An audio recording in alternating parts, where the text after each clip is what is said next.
তো hello guys, আসসালামু আলাইকুম। সকলে আশা করি অনেক ভালো আছেন। আপনাদের দোয়ায় আমি অনেক ভালো আছি। তো আমার নিউ একটা ইউটিউব চ্যানেল, সবাই সাবস্ক্রাইব করেন, পাশে থাকা বেল আইকনটি প্রেস করেন। তো তো অনেক দিন ধরে বৃষ্টি হয় না, হঠাৎ করে বৃষ্টি হওয়ার কারণে সব তলিয়ে গেছে। তো এর মাঝে অনেকের পুকুরের মাছ, যারা মাছ চাষ করে তাদের পুকুর তলিয়ে সব মাছ সব বের হয়ে গেছে। তো আচমকা অনেক বৃষ্টি হওয়ার কারণে তারা ভাবতে পারেনি এত পানি হবে। তো পানিটা অতিরিক্ত রাস্তা দিয়ে পানি হয়ে গেছে। তো আমাদের বাড়ির রাস্তা তলিয়ে গেছে, আমাদের দিয়ার পর্যন্ত পানি উঠছে। তো অনেকের অনেকভাবে ক্ষতি হয়েছে। তো এই পানির কারণে যারা ক্ষেত খামার করে তাদেরও অনেক ভোগান্তি পোহাতে হয় এই বৃষ্টির কারণে। যারা ফসল বুনছে তাদের এই বৃষ্টির কারণে ফসলগুলো নষ্ট হয়ে গেছে।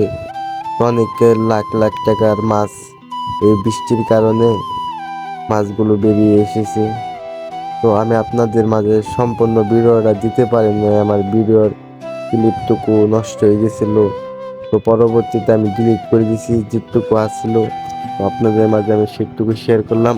ভিডিওটা ভালো লাগলে আপনারা অবশ্যই লাইক কমেন্ট করেন, জানাবেন। আমরা একটা সাঁকো তৈরি করছিলাম, তো চলাচল করার জন্য এই পারের মানুষ ওই পারে যাওয়ার জন্য, ওই পারের মানুষ এই পারে আসার জন্য।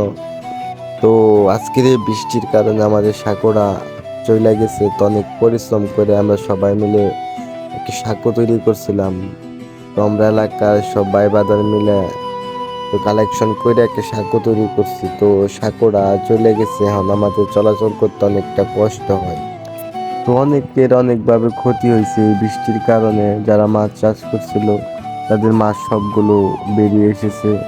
তো ভিডিওটা আপনাদের কাছে কেমন লাগবে জানি না, বয়সটা আপনাদের কাছে কেমন লাগবে জানি না। তো বলবে তো বলে ছোট পারে ক্ষমা করে দিন। তো আপনাদের কাছে যদি ভিডিওটা ভালো লাগে তো ফটাফট লাইক কমেন্ট শেয়ার করে দিন। তো পরবর্তীতে দেখা হবে নেক্সট একটা ভিডিও নিয়ে। তো ততক্ষণ পর্যন্ত আপনারা সুস্থ থাকবেন, ভালো থাকবেন। আসসালামু আলাইকুম।